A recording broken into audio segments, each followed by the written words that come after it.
News alerts. Tonight, Democrats continue to delay a vote on an anti-Semitism resolution as a freshman member is once again taking heat from both parties regarding her comments on Israel. The vote was supposed to be tomorrow, but tonight we're told that's not going to happen. So what's the holdup? Word tonight that progressives put the brakes on the vote. Why are Democrats so divided over condemning the anti-Semitic remarks? Breaking news on the Democrats' new plan. We've got some inside scoop coming up. And later, the Democrats' so-called pre-impeachment campaign is ramping up. So what is the president planning to do to fight back? A glimpse into his strategy tonight. Plus, the Democratic darling who's facing allegations of campaign finance violations. Congresswoman Alexandria Ocasio-Cortez is denying the reports. She spoke to Fox News. Stick around for that. Hello and welcome to Fox News at Night. I'm Shannon Bream in Washington. We begin tonight with new insight into House Democrats' anti-Semitism resolution. Lawmakers are reportedly broadening the text after progressives spent the day trying to delay the vote. Here's correspondent Trace Gallagher with where it stands at this hour. Trace. Good evening, Shannon. We're now told the Democrats' resolution condemning anti-Semitism will not be voted on tomorrow, but it will happen this week. And despite Representative Ilhan Omar not being named in the early drafts, this is still considered an unprecedented rebuke to Omar, who's accused of being anti-Semitic for questioning the loyalty of Americans who support the U.S.-Israel relationship. Omar's fellow freshman Democratic colleague Alexandria Ocasio-Cortez tweeted, quote, "One of the things that is hurtful about the extent to which reprimand is sought of Ilhan is that no one seeks this level of reprimand when members make statements about Latinx and other communities. During the shutdown, a GOP member yelled, 'Go back to Puerto Rico' on the floor." She's referring to Jason Smith, who later said the comment was directed at Democrats vacationing in Puerto Rico during the shutdown. Ocasio-Cortez also asked about resolutions for homophobic statements, anti-blackness, misogyny, and sexism, saying, quote, "If we called resolutions on sexist statements, a good chunk of Congress would be gone." Then there's the co-chair of the Women's March, Linda Sarsour, attacking both the resolution and Nancy Pelosi, calling Pelosi a, quote, "typical white feminist upholding the patriarchy, doing the dirty work of powerful white men." Sarsour accused Democrats of responding more quickly to anti-Semitism than to anti-Muslim rhetoric, though we're now being told the resolution will also condemn anti-Muslim remarks. But the Women's March has been plagued by its own anti-Semitism issues, including Linda Sarsour supporting the notorious racist and anti-Semite Louis Farrakhan. And on the GOP side, Congressman Steve Scalise says the resolution rebuking Ilhan Omar is too weak. Watch. She continues to display anti-Semitic remarks, comments. These are her beliefs. And so if they really are serious about addressing the problem, Nancy Pelosi has to remove her from the Foreign Affairs Committee. As for Ilhan Omar, late today her staff said she wasn't in her office. Then cameras captured her walking out of her office, proving that a low profile is no match for bright lights. Shannon. It's hard to hide over there in Capitol Hill. Thank you, Trace. Well, tonight, the White House is prepping to fight back against the slew of House Democrats' so-called pre-impeachment probes. Here's correspondent Kristen Fisher with a closer look into the president's strategy. Good evening, Kristen. Good evening, Shannon. Yeah, we're really starting to get a sense for how President Trump may respond to this massive request for documents from the House Judiciary Committee. In addition to calling it a witch hunt and presidential harassment, today President Trump signaled that he may not comply with the request at all by invoking executive privilege, and he pointed to his predecessor as a model for that strategy. President Obama, from what they tell me, was under a similar kind of a thing, didn't give one letter. They didn't do anything. They didn't give one letter of the request. Many requests were made. They didn't give a letter. Now, that's a very different tone than the one he took just yesterday when he said, "I cooperate all the time with everybody." So over the last 24 hours on Twitter and during this signing of an executive order, we've seen a hardening of how President Trump intends to fight the House Judiciary Committee's requests, which is investigating alleged obstruction of justice, public corruption, and other abuses of power. The White House counsel employed a similar tough approach when he told the House Oversight Committee that the Trump administration will refuse to give them any information about Jared Kushner's security clearance. He wrote to the committee that we will not concede the executive's constitutional prerogatives or allow the committee to jeopardize the individual privacy rights of current and former executive branch employees. But Democrats say that all of these investigations are simply a matter of Congress doing its job. Congress has an independent responsibility, a very solemn one, to do oversight. That's what the House committees are doing. They are asking questions and demanding answers. That's what Congress is supposed to be doing. At the same time, the House Intelligence Committee is also investigating the president's finances and foreign connections. And today, the committee's chairman, Adam Schiff, announced several new hires, including Daniel Goldman, a veteran prosecutor with experience fighting Russian organized crime, to lead his investigation of the Trump administration. So Democrats are now doing exactly what they promised to do if they won back the House in the midterms. They're going full throttle on investigating all aspects of the Trump presidency. Shannon? All right, Kristen Fisher, thank you very much. So two big stories out of D.C. tonight. Let's break them down. Tonight, Democratic Congresswoman Alexandria Ocasio-Cortez facing allegations that could land her in serious legal trouble. Fox News caught up with her today and asked the Congresswoman about a complaint filed by a conservative watchdog that claims she and her chief of staff violated campaign finance laws. Do you have any comment on the FEC violation filed against your office? There is no violation, so there's no violation. Do you think that's a sign of you taking dark money? Oh, no. Okay, let's bring in the former chief counsel for the House Judiciary Committee, Julian Epstein, White House correspondent for the Daily Caller, Sagar Enjeti, and from the Heritage Foundation, Hans von Spakovsky. By the way, a former member of the Federal Election Commission himself. So, Hans, I'll start with you. You've seen the filings. What do you make of the case so far? There are potential very serious violations here. She and her chief of staff were in legal control of a political action committee. So there's a potential there for not only illegal contributions that benefited her campaign, illegal coordination, and also reporting violations. There's certainly enough there for the FEC to open up an investigation. And if it looks like this was an intentional and knowing violation, then there would be the potential for the Justice Department to open up a criminal violation. So that's a separate track from FEC based on what they found. Right. Washington Times has this in their article on this today, saying the appearance that she's involved in a self-dealing arrangement is particularly troublesome for Ms. Ocasio-Cortez because the New York Democrat presents herself as a working-class champion against the corrupting influence of corporate money and special interests. Julian.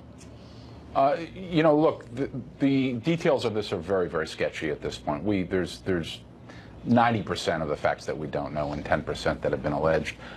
If they do arise to something that's credible, I think it should be handled the way everything else should be handled when there's a suggestion of a scandal or something improper. There should be an appropriate investigation. And I don't think, whether it's Trump in the White House, whether it's a member of Congress, I think the idea of trying to argue against an investigation when there's credible, if there are credible accusations, is just a lose-lose argument. Tucker, how much of this do you think is inexperience versus she and her chief of staff being in cahoots and really trying to scam the system, knowing that everyone's going to be looking at them? Yeah, I spoke to a Republican close to the White House and talked about how they pointed out that inexperience could point to both this and the campaign finance violation, alleged campaign finance violation that the Congresswoman was grilling Michael Cohen about, with the allegation of campaign finance violations with regard to the president. And so they said in both cases it's clear that these things could both be a matter of inexperience, it could be a matter of just ineptitude, but that because of our political system that both have become high-profile cases, and now she's also in hot water for something similar very much herself. There's one thing that Hans and I probably agree on, Hans being a former commissioner, which is what is and is not a campaign violation, finance violation, is notoriously vague, poorly defined in the statute, sometimes defined by the FEC regulations, and probably unconstitutional for vagueness in many cases. I'm one of the few Democrats who argue, and I get a lot of guff from this, that Michael Cohen probably would have never been convicted by a jury. A lot of people because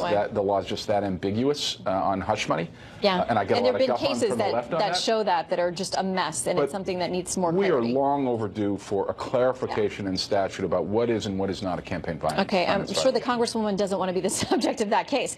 Okay, the president now pushing back as he says that this is a disgrace, this is a massive fishing expedition going after him, his businesses, his family. But Congressman Ted Lieu, Democrat, tweeting this: the fact that our investigation is wide-ranging doesn't mean it's a fishing expedition. It means there are lots of potential fish to catch.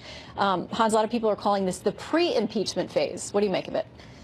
Look, Congress does have a lot of authority through oversight to do investigations, but that's usually related to how the executive branch is operating under the money that's been appropriated for it.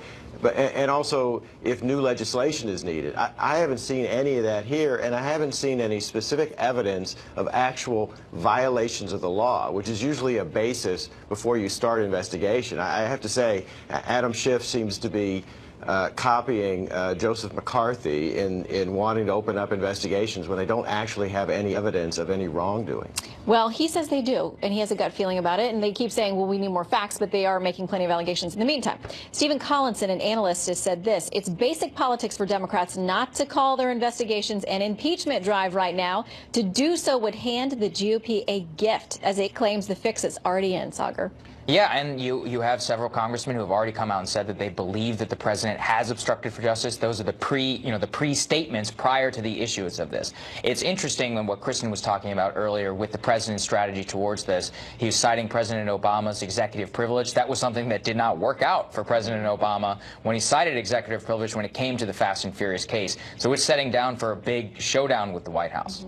Well, and Britt Hume tweeted this today about all these requests. He says Special Counsel Mueller has had investigative resources that go far beyond what is available to a congressional committee. If Mueller finds no collusion, is it likely Schiff and his new lawyer will be able to, Julian?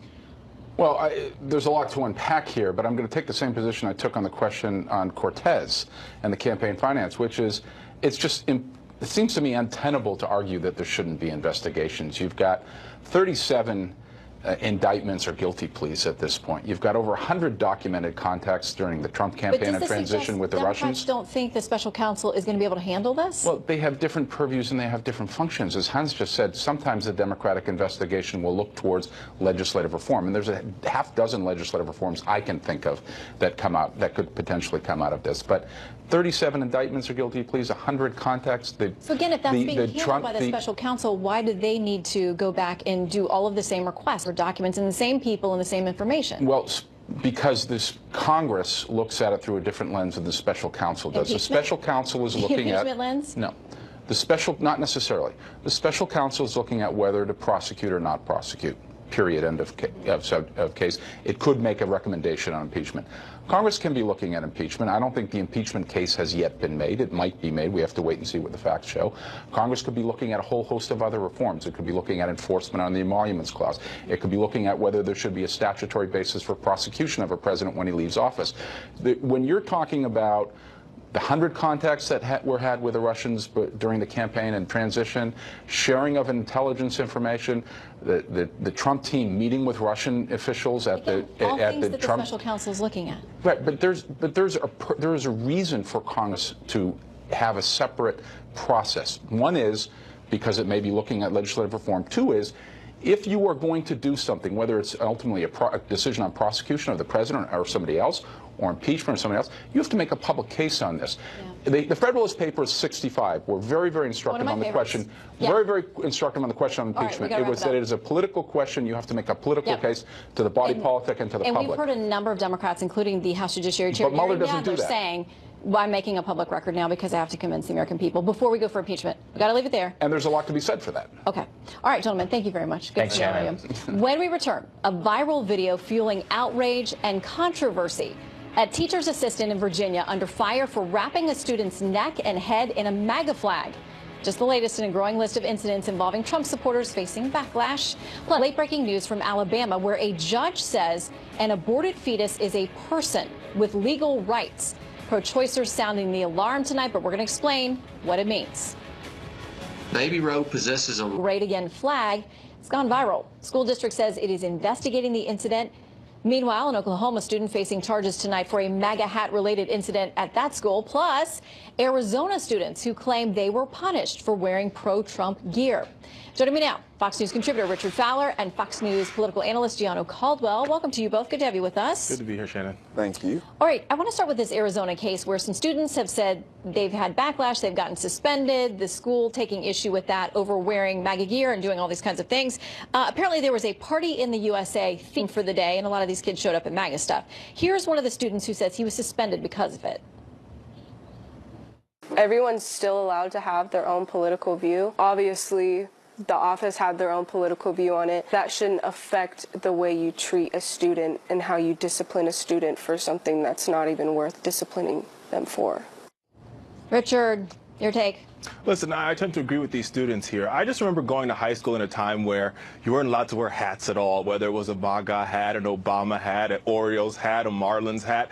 In Fort Lauderdale High School, where I went to school, we had Assistant Principal Benny Brown, and he would stand up front of the door, and if you wore a hat, you would hear hello, and by the time you heard hello, your hat was gone, and hats weren't allowed, period, because as my mom would say, you go to school to learn, and nothing else, and a hat disrupts the learning process, no matter what type of hat it is. But maybe that's just me. Well, you know, yeah, school clothing policies. I always wish we had uniforms. It just made everything a lot easier.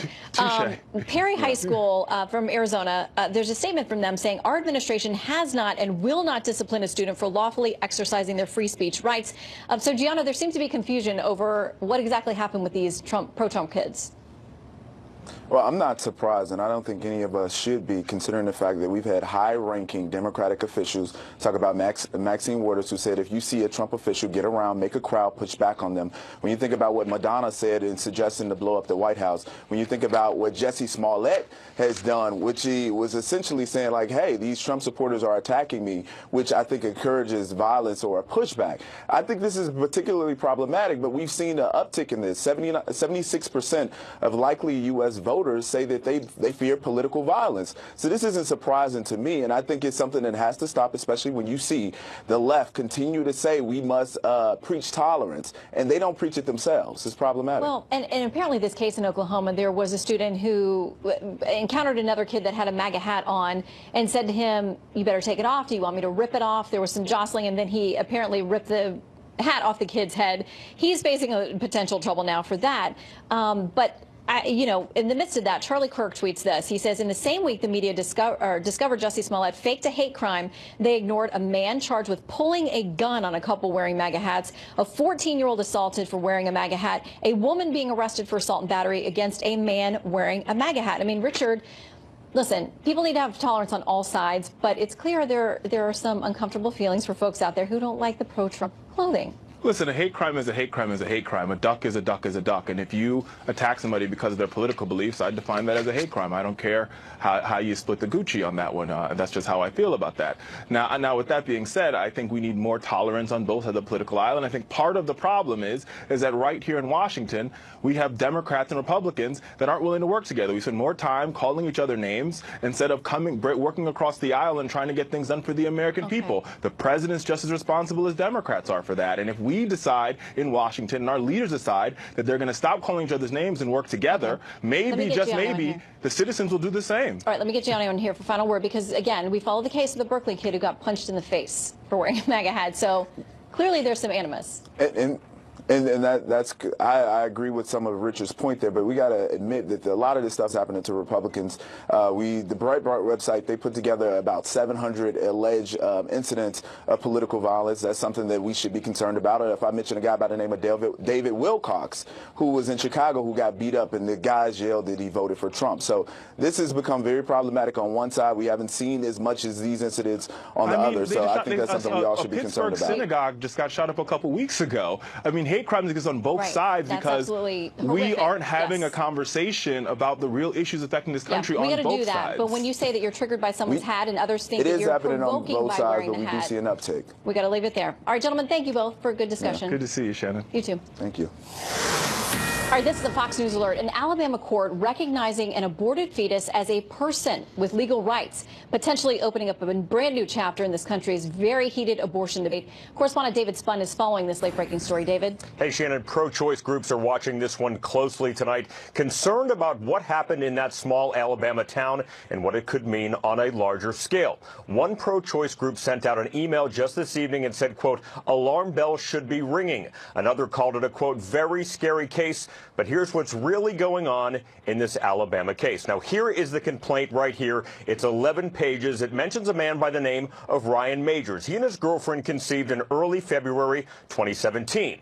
Now, by February of that year, the girlfriend had an abortion. Majors sued the abortion clinic on behalf of himself and the unborn fetus 6 weeks old. Majors petitioned to represent the state of the unborn fetus, the estate, I should say, called Baby Roe. In this document, a probate judge in Madison County, Alabama, signed off to allow Majors to represent the estate of Baby Roe. Tonight, I spoke to Majors' attorney, who's in Alabama. To my knowledge, never has an estate been opened for an aborted fetus in the United States of America. And what that means is that this aborted fetus has a right to maintain a legal action against those who caused its wrongful death. Quite a claim, one we cannot independently verify. After all of the talk, though, about the father, the fetus, and the judge, I asked, what about the mother? What does she have to say? Well, the attorney said that the law protects her in the state of Alabama. Back in November, voters in Alabama passed an amendment to the state constitution recognizing the rights of the unborn. Now, this abortion happened before that amendment was even written. I asked, what about the father? What does he want in this case? Money? The attorney said his client wants to establish more rights for fathers across the United States. But at its core, this is a wrongful death suit, Shannon. We reached out to the abortion clinic in Alabama, but we did not hear back. Shannon. All right, sure to get a lot of attention. We'll watch that case, David. Thank you. Sure. All right, the polls show the president's approval ratings are on the rise. Are Democrats building support for him by their all-out assault on the president, his business, his family members as they flirt with impeachment proceedings? Chris Stirewalt, he has all the answers. He'll tell them this. He'll tell them all when he returns. Democrats begin their so-called pre-impeachment push. The president's approval ratings actually ticking up. A new Wall Street Journal NBC poll has President Trump's job approval at 46%. That's up 3 percentage points from the month before. Let's turn to Fox News politics editor of the Halftime Report, Chris Stirewalt, for expert analysis. How's it going? Living the dream. How are you? I am living the dream. And we all are here together, yes. Okay, so USA Today has this to say about the poll numbers. They say Trump's rising poll numbers come despite the record 35-day government shutdown, which most voters blamed on Trump, and opposition to his use of an emergency declaration to secure funding to build a wall on the U.S.-Mexico border. So what's driving those numbers up? Is it because he's on defense against all this incoming? You know what I'm going to tell you. And I hate to always be the one. I hate to be the one that fulfills this role in the universe, but it's one poll. Yes. And if we take the group of polls together, there's a Quinnipiac poll out today that has a much different story than this. But good news for him on impeachment. We're going to talk about that. There's good news, but if we take the numbers on impeachment from that poll, we'd also have to take his, I think, 38% job approval rating in that poll. But Donald Trump has astonishingly consistent poll numbers, right? So there's a bandwidth, and it's from the high 30s to the mid 40s, and he stays right there. He's never going to be Mr. 60%, but it also means that when times are tough and things get hard, he knows that he has a base of support that will stick with him no matter what. And the Quinnipiac poll, one of the questions they asked was, do you think that Donald Trump would be a good role model? 53% of Republicans said yes. So look, he's got his problems, he has his deficiencies in terms of these numbers, but they're steady and they're stable, and the Republicans are sticking with him. But for the Wall Street Journal numbers, aren't those, though, consistent with where W was, where Obama was during the same period midway through their presidency? I don't know what W was in a slightly different situation. But yeah, look, Obama was a plurality president, not a majority president. And Donald Trump is building on the same concepts that Barack Obama started out with, which is own your base, cast yourself as a victim here, and stay at war with these other people. Embracing the tribal nature of politics worked for Obama, and this is why Donald Trump is more likely than anybody else in America to take the oath of office on January 20th, 2021. You heard it here, ladies and gentlemen. Well, okay, he's the incoming president. But someone else who wants to, who's doing well in the polls, is former Vice President Joe Biden. Interesting, because we're waiting to see whether he gets in. And of course, we always know once you get in, then the real attacks come from your opponents, you know, all the Oppo research and things. So you definitely take a hit once you get in. He's not in yet. But here's what Huffington Post says about him. He says Joe Biden's biggest 2020 problem is Joe Biden. It says this version of folksy Joe even touted himself as labor from belt buckle to shoe buckle. There's only one problem with his carefully cultivated image: Joe Biden's entire career. So they talk about how friendly he's been with Wall Street and on all these financial things, and say that, listen, the party's gone left, and he's not going to be, you know, in the same place where some of these young new voters and progressives would want him to be. So Michael Bloomberg removing himself from consideration is part of this story. There is a moderate lane. And as a matter of fact, I suspect that the Democrats will nominate a moderate. I doubt that the Democrats are going to nominate somebody who's extreme. But because for one simple reason, there are so many candidates who are competing for the competing. It's sort of how Trump won the Republican nomination, which was as Ted Cruz and whomever else were slicing up the conservative pie into narrower and narrower slices, Trump was able to take a quarter to a third of the Republican electorate to start out with, and that was good enough. Now, that could be how Bernie Sanders wins, but it also could be how somebody like John Hickenlooper or somebody who we're not thinking about much in these terms right now, that as you get to the end, if the hardcore progressive left is divided in too many ways, there is a path for somebody like Biden to get past, even if the Huffington Post thinks that he was too nice to Goldman Sachs. Lightning round, so just yes or no. Do you think Biden gets in? If he does, it would be a mistake. Okay, does Howard Schultz get in as an independent? Because he says he won't run as a Democrat. If the Democrats nominate Bernie. Okay, well, that's giving them a lot of heartburn, that Howard Schultz scenario. All right, Chris Firewall, thanks for coming in. You got it. All right, late-breaking news and a new twist as Democrats once again delay a vote on a resolution condemning anti-Semitism. Democrats divided over the measure. It was set to go to a vote, we were told, at least tentatively, tomorrow. Some publicly defending freshman Congresswoman Ilhan Omar, who is yet again in hot water over her comments on Israel, urging Democrats to slow down. And now we're told they are working in language on anti-Muslim bias. That's what we're told tonight by our chief congressional correspondent, Mike Emanuel. So let's turn to the former chief counsel for the House Judiciary Committee, Julian Epstein, and Joel Rosenberg, author of the forthcoming book, The Persian Gamble. By the way, you will not be able to put it down, so carve out space once you pick it up. Gentlemen, thank you both for being with us tonight. Good to be here. Okay, so let's start here. One of the tweets that got Congresswoman Ilhan Omar in trouble was this. She said, "I'm told every day that I am anti-American if I'm not pro-Israel. I find that to be problematic, and I'm not alone. I just happen to be willing to speak up on it and open myself to attacks." Joel, you live in that region now. You know this conversation well. Look, something has seriously gone wrong with the Congresswoman. I mean, she's got a great story, a great personal story, and yet she has unleashed a series of remarks. And let me just quote from the Democratic leadership: vile, hateful, hurtful, classically anti-Semitic. I could go on. That's just Speaker Pelosi, Steny Hoyer, Eliot Engel, and I agree with them. And she has apologized, except she keeps doing it. There needs to be a penalty to this. They need to take away the Foreign Affairs Committee seat to make it clear this is not business as usual. This is really ugly behavior, and you don't want it permeating the Democratic Party. Well, and Julian, we're told tonight, Mike Emanuel tells us that they're broadening this thing and trying to bring in anti-Muslim bias as part of this resolution as well. Here's what he tells us. 2 senior Democratic sources are telling him it's being broadened in that way. Seth Mandel tonight tweeting, "Insisting on tying Jewish pain to all other pain erases Jews from the incident. Insisting on tying Jewish pain to other groups' pain suggests Jewish culpability in said pain. It's very simple. I don't know why both right and left still need this explained to them." A lot of dragging of feet on getting this resolution done. It's a big mistake. The Democratic leadership should not do it. It muddies the waters. It diffuses the issue. If there is an issue of anti-Muslim bias, we ought to have a resolution and denounce anti-Muslim bias. This is different. This is something that is clearly in the realm of anti-Semitism. Now, look, Americans have a very close relationship with Canada. We have a very close relationship with the United Kingdom.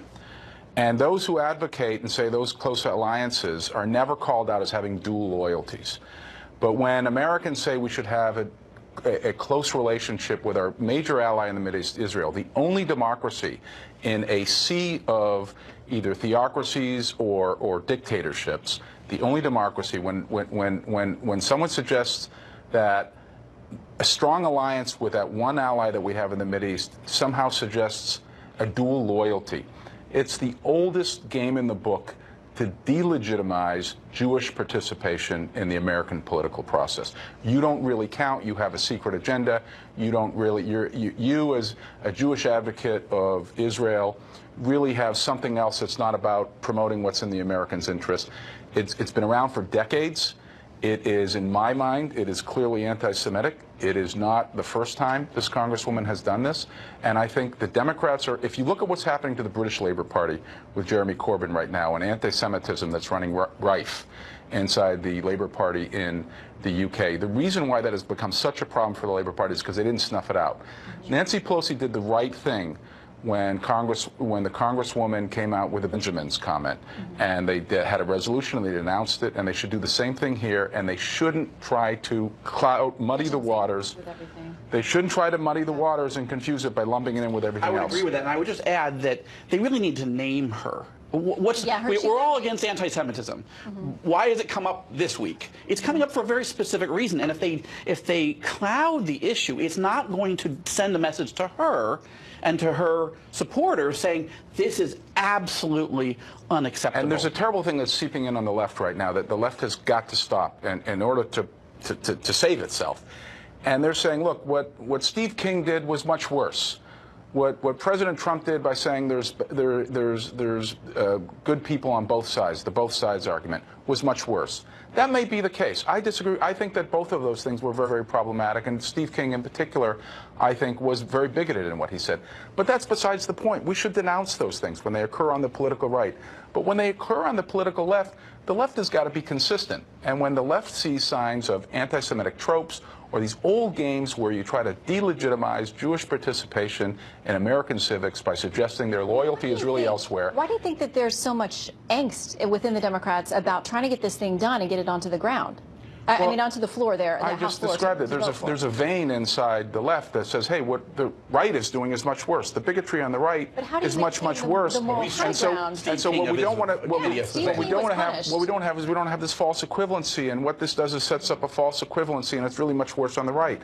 And that's not the point. The point is, if it's worse on the right, denounce it on the right. Do you think that she should but be when it stripped occurs of on the left, of her position on the Foreign Affairs Committee, like you were saying, Joel? I mean, Steve King paid. I mean, he lost all his committee assignments. That's right. The most important thing, I think, is for the Democrats to have a resolution that names her and denounces what I think is clearly an anti-Semitic trope. Good, but it's not enough. And if it were my vote, I would vote not to have her on the Foreign Affairs Committee. What more, Committee. Joel, do you think needs to happen? Well, absolutely that. But Speaker Pelosi, who started off strong, and I give her credit for it, then went on the cover of Rolling Stone magazine and with the Congresswoman as sort of. Yeah, and calling her one of the new voices of the Democrat Party. No, you cannot have it both ways. If she's making serious, vile, horrible statements, you can't go on the cover of a magazine and say, this is one of the new voices. You say, no, it's wrong. I think Nancy Pelosi is doing a terrific job keeping the Democratic caucus together. But they can't get But sometimes you can't please all of the people all of the time. You have to take a position of principle. I think this is a question of principle. I think there's clearly a question of bigotry involved here. It's a between-the-lines bigotry. It's a sophisticated dog whistle bigotry. But she had a caller on it. But we're told that Votes on How explain how the young man found himself the key witness at a congressional hearing. Garrett? Vaccines were not allowed in Ethan Lundenberg's home, but once he turned 18, the high school senior defied his parents and got vaccinated. Today, he testified about that decision to a Senate committee investigating outbreaks of preventable diseases, describing his mother as an anti-vaccine advocate who taught him the drugs cause autism and brain damage. When Lindenberger tried to share information with her from medical journals and government health agencies, like many in the anti-vaccine movement, she wasn't sold. To combat preventable disease outbreaks, information is, in my mind, the forefront of this matter. My mother would turn to anti-vaccine groups online and on social media, looking for her evidence in defense rather than health officials and through credible sources. Government health agencies have long said that vaccines are safe and effective for the vast majority of people. But today, medical experts said misinformation about vaccines, including its links to autism, is causing some parents to opt out and creating a potential health crisis. There is absolutely no evidence at this time that vaccines cause autism. We should not be accepting of half-baked vaccine communications and behavioral science. 47 states allow parents not to vaccinate their children if it conflicts with their religious beliefs, while 17 states allow broad exemptions for any personal belief. Among those are Washington and Oregon, where a measles outbreak has sickened at least 75 people. However, at today's hearing, Senator Rand Paul said even though he has vaccinated his own kids, he is strongly against the government forcing parents to do it to their children. Shannon? All right, Garrett Tenney, thank you. President Trump is taking action in hopes of bringing down the alarming rate of veteran suicides here in America. Tonight, national security correspondent Jennifer Griffin breaks down the desperate search for answers. The numbers are staggering. 20 veterans take their lives each day. Today we can help end this crisis. At the White House, President Trump signed an executive order that veterans hope will stem this epidemic. 3 battle-hardened soldiers from the 82nd Airborne's Bravo Company 2508 were invited to the ceremony because their unit was among the hardest hit in Afghanistan. Now they are taking part in a pilot program to prevent more suicides. Isolationism. They feel alone. You get back, and now you just, oh, yeah, oh, I'll pay the bills. Oh, we're going to go grocery shopping. Okay, what about the airstrikes? What about the Predator drone strike? And I remember at one point, I got the bright idea, hey, let's quit all my meds. And yeah, that doesn't work. Don't do that. Bravo Company lost 16 members while deployed to Kandahar in 2010. Since returning home, 20 soldiers from this unit have committed suicide. You're so wound up by just kind of death and destruction for so long that you come back and I feel like you just kind of start to unravel a bit and things just become hard, things become distant, things just kind of don't matter as much anymore. Can't say I hit rock bottom, but I saw the pools at the bottom of the well. These soldiers will attend a reunion of all surviving members of their unit next month. It's part of a joint VA initiative with the nonprofit Independence Fund, a 3-day retreat to reconnect combat units, get them counseling, and back in touch with their battle buddies. We were together at another funeral for a service member from our company, Derek, and after the funeral, the Independence Fund reached out to the VA to try and develop some type of program or system. What can we do to curb this pandemic of veteran suicide? 70% of all vets who commit suicide are not registered with the VA and therefore aren't being helped. The president's executive order seeks to change that by bringing them into the system. Shannon? Jennifer Griffin, thank you so much. Well, the fight is over for the baker who's been in hot water multiple times because of the cakes he won't bake.